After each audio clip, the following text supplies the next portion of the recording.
If you were born a genius,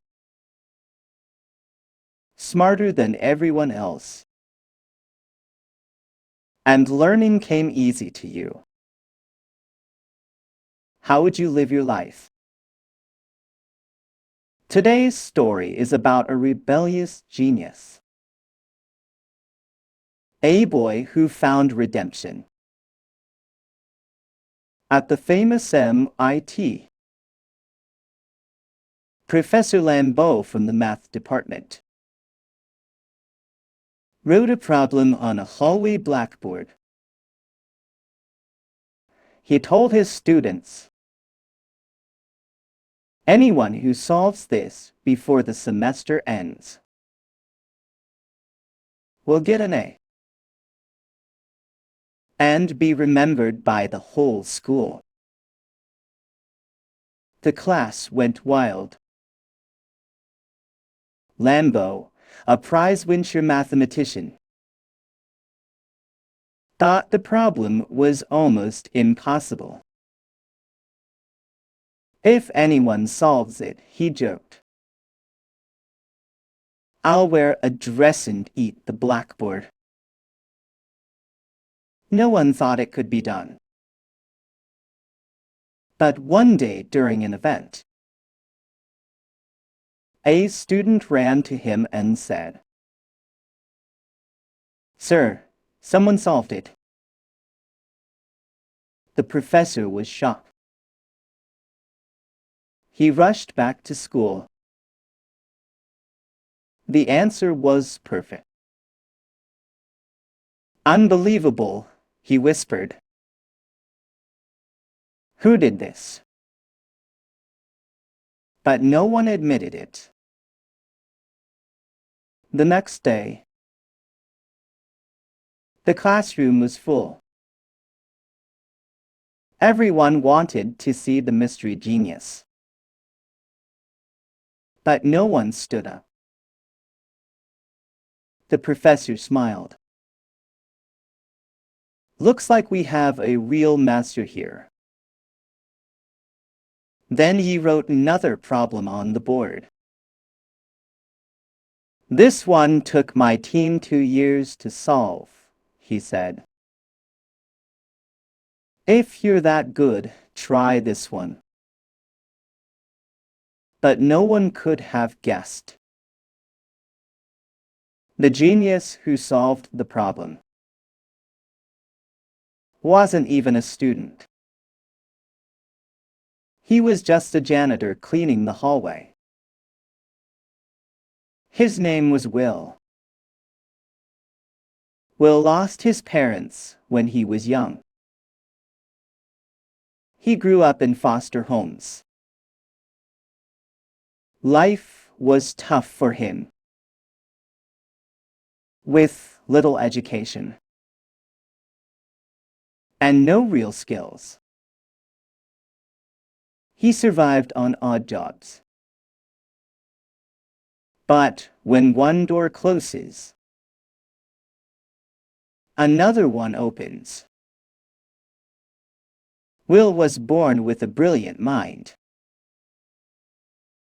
He taught himself everything. The problem he solved, he saw it by chance while cleaning. He just wrote the answer down. One day after class, the professor saw someone writing on the board, thinking it was vandalism. He rushed over to stop him. The man ran away. The professor walked to the board, upset. But when he looked closely, he froze. The problem that took him 2 years to solve was written there perfectly solved. Could that young man be the math genius he was searching for? Of course, that young man was Will. He often got into fights and ended up in jail. He was no stranger there. One night after work, he went to a Harvard bar with his friends. As the name suggests, the place was full of Harvard students. Will's friend Ben spotted a pretty girl. He pretended to be a Harvard student, but the girl's classmate exposed him. Just as things got awkward, Will stepped in. He had spent time cleaning the school library and had read almost every book there. He had even listened to lectures nearby. So he fought back with knowledge. He completely embarrassed the Harvard guy. Everyone turned to look at him. Even the girl was impressed. She wanted to get to know him. But a few days later, Will got sued again for fighting. In court, he tried to defend himself. But with his criminal record, and even assaulted a cop, jail was unavoidable. Meanwhile, Professor Lambeau was looking for him. After asking around, he finally met Will in court. It was an awkward meeting, but seeing such talent wasted, the professor felt sorry. As a top mathematician, he had reached his own limits. So he decided to help Will. He offered to bail him out. Will could help him with math and stay out of jail. But there were two conditions.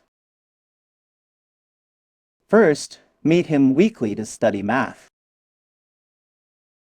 Second, see a therapist regularly. Will agreed to the math part. His logic amazed everyone. But he hated therapy. He kept finding excuses to avoid it, and scared off 5 therapists in a row. The professor sighed. Then he thought of his old friend Sean. Sean was a psychology teacher. He believed trust was the key. He also wanted to meet this genius. During their first meeting, Will's words were full of provocation.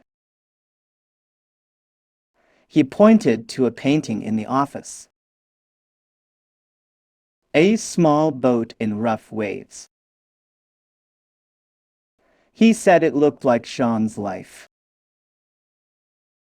Lost and alone. He even hinted that Sean's wife cheated on him. Sean was furious. He almost lost control. Will was surprised. He didn't expect such a reaction. Unlike others, Sean was real. He didn't hide his emotions, though still upset. Sean agreed to keep working with him. Their second meeting was outdoors. The breeze was soft, and willows swayed. They sat side by side on a park bench. Will spoke first, trying to lead. He mocked again, but Sean stayed calm. Like a monk in meditation, he easily diffused the attack. Then he said,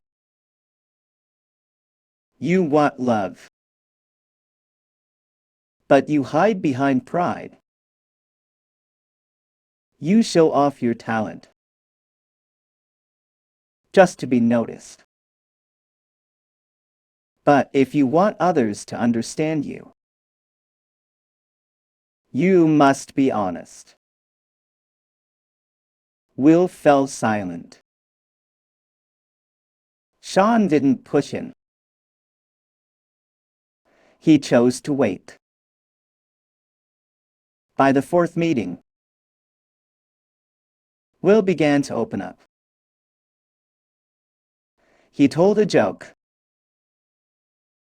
then talked about a date with a girl. He wanted love, but felt insecure. Sean shared his own story. He said love is not about perfection, but about acceptance. Will was encouraged. He decided to see the girl again. But when she asked about his family, he froze. He was an orphan. So he lied. He said he had 12 brothers. He meant the boys from the orphanage. During the next session, Sean talked about his wife. He said the happiest moment in his life was meeting her at a bar. He missed an important game that night, but never regretted it. They were together for 18 years, even when she was sick. He stayed by her side. His only regret was not meeting her sooner. His words touched Will. Will learned to cherish people. His love for the girl grew stronger. He introduced her to his friends. She was cheerful and kind, quickly winning everyone's approval. Meanwhile, the professor grew impatient. He wanted Will to use his talent to change the world. But Sean disagreed. He didn't want Will to live by others' plans. Pushing him too hard would backfire. It might even destroy him. Will had to find his own path. They argued and parted unhappily. Professor Lambeau arranged a job interview for Will. If he passed, his future would be bright. But Will sent his friend Ben instead. He went to see the girl instead. That night, she said she might study abroad. She hoped Will would go with her. But he hesitated. Living together would expose everything. His flaws, his past, his background. He had finally found some peace here. Leaving meant giving that up. The girl came from a rich family, while he had barely gone to school. Their worlds were too far apart. They argued and broke up. He feared being hurt, so he hurt her first. After that, Will became restless and angry. He lost patience with the professor. He mocked him, saying he couldn't even solve simple problems. The professor was hurt. He was a famous mathematician. Yet the boy solved what he couldn't. He both admired and resented him. During the next session, Sean asked him what he really wanted. Why stay at MIT? Why solve math in secret? Was it because he wanted connection? Meaning? But Will got defensive again. He accused Sean of being stuck in the past, afraid to move on after losing his wife. "You are the coward," he said. "And you're trying to lecture me?" They argued again. In the end, Will fell out with everyone. He went back to working with his friends. But Ben couldn't stand it anymore. "You have a gift we don't," he said. "And you're wasting it. If one day you leave, I won't be sad. I'll be proud." His words hit Will deeply. He began to think. Meanwhile, the professor argued with Sean again. Just then, Will showed up for his session. He had figured things out. Sean showed him his old file. It recorded his childhood abuse. Sean looked at him and said, "It's not your fault." He said it again and again. "It's not your fault." Those words broke his walls. Will cried in Sean's arms. He let go of his past.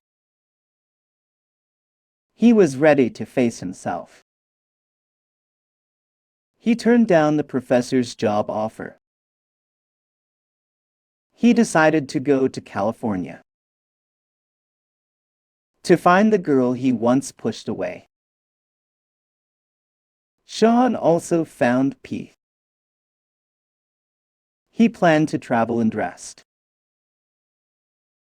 Will drove the car his friends gave him, heading toward a new life.